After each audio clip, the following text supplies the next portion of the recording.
Hello, hello. We're back with a post-HLC news update.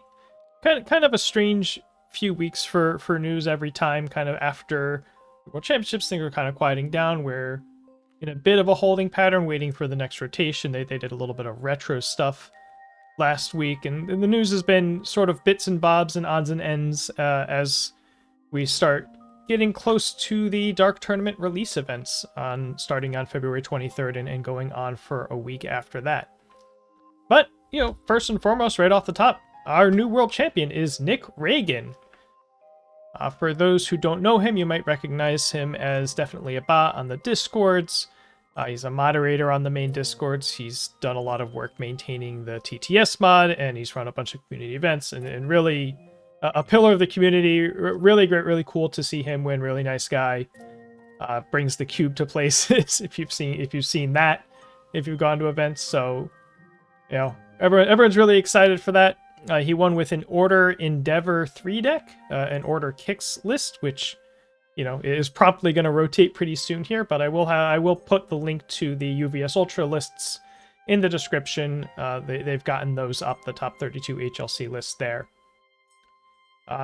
Aside from that, it's going to be a bunch of jumping around. So, on the organized play front, they posted an announcement a little while back saying that we are going to be allowed to use our old versions of cards now.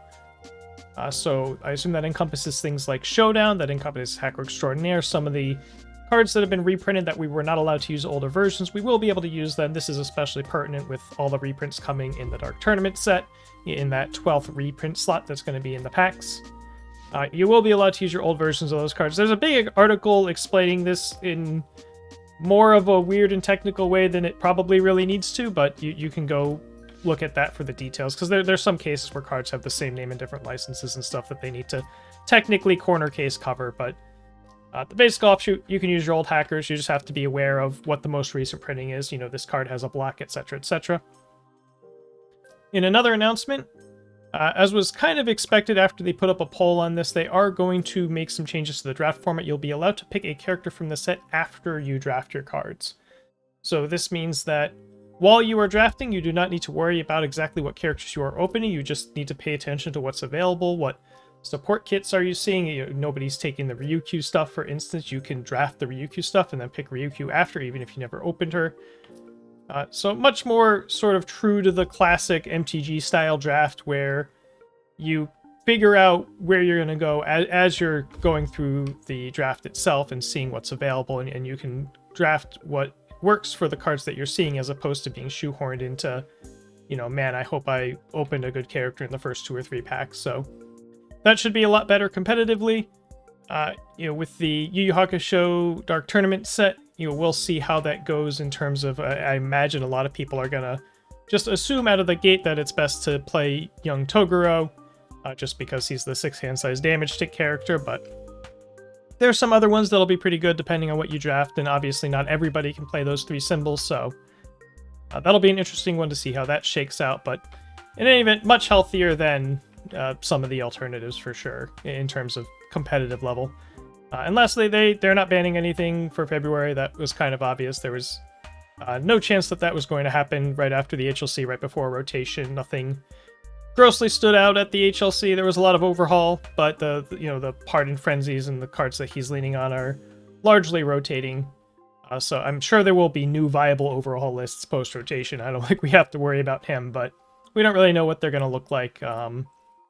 So, it's just going to be to see how things goes. There were some comments that in some Discords that there are some things that they might consider sort of semi-preemptively touching for March, just because of some interactions in the Dark Tournament set that they're a little bit worried about.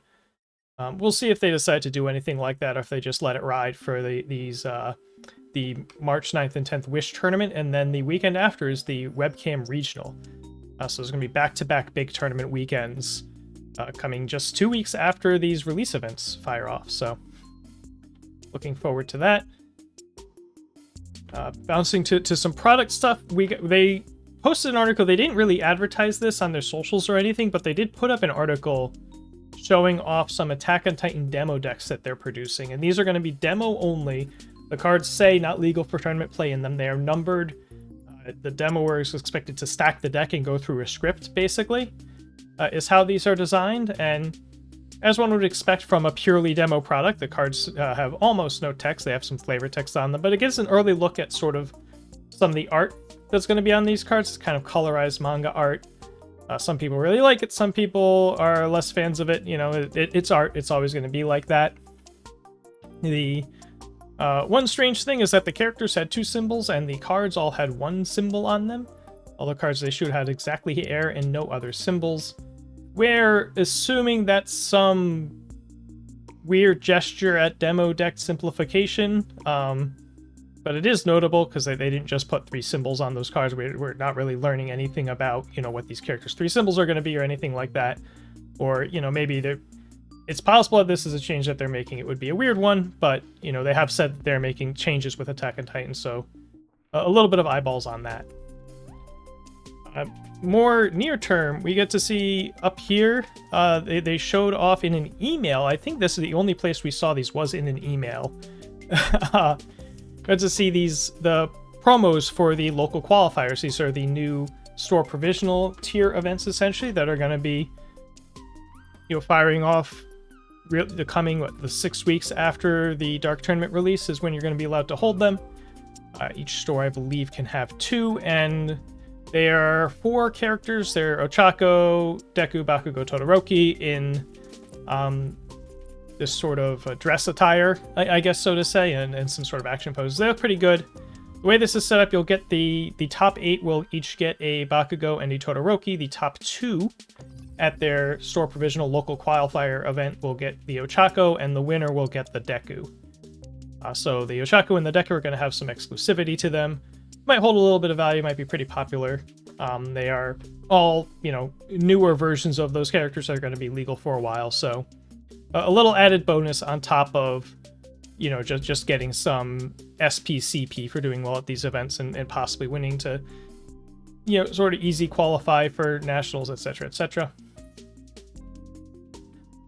And then the last product note is that they are putting out some Critical Role playmats. I think this was something they said they were going to do a while back, and we got to see them now. They're up on the shop. You can see what they look like. They have the Universus bar is like on the side as opposed to on the top or bottom. But yeah, it's Critical Role card art, which is very nice on playmats. And so I'm sure people who are fans of the IP will like that. And just one last thing before we go, the last batch of UGN updates was announced a few weeks ago. You've probably seen a lot of these live by now. The My Events tab is fixed. It actually works as expected. When you go to My Events, you will see the events that you're registered for, as well as any that you are running. There's kind of a 2-tab view there. You are now able to manually edit pairings if you need to. If somebody misreports a match, you can go back and fix that now. You can change your top cut size if you need to.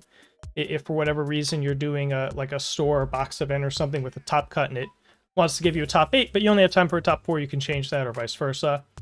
And there's some mechanism to bulk check players in, as opposed to needing to do it one by one. I don't run tournaments out of the app, so I couldn't tell you how annoying that is or isn't, but that is now changed. There's some mechanism by which you can do that if you are a store or somebody runs events at your store. Yeah, that's everything to cover, you know, just these last few weeks. Like I said, kind of quiet-ish, but, you know, worth going over. Everything's been, you know, the stuff we have gotten is all over the place enough that's nice to just go back and touch on it all. Upcoming, we will have the Dark Tournament box opening video pretty soon here. I believe my shipment is coming in tomorrow or the next day or something like that. So we'll do that over the weekend. It'll be the usual. I'll open the box, I'll pick a random card out of each pack. We'll talk about that a little bit. And then after that, we'll be getting into release week. I'm not sure what else I might do aside from the spam video for like rotation notes or maybe not a tier list, but a format overview or something like that. I'll be doing something in that space. I haven't decided what yet. But please look forward to that. And then probably another altered video or 2 coming up here as we get to the back half of that Kickstarter. But, you know, until then, you know, have a nice weekend.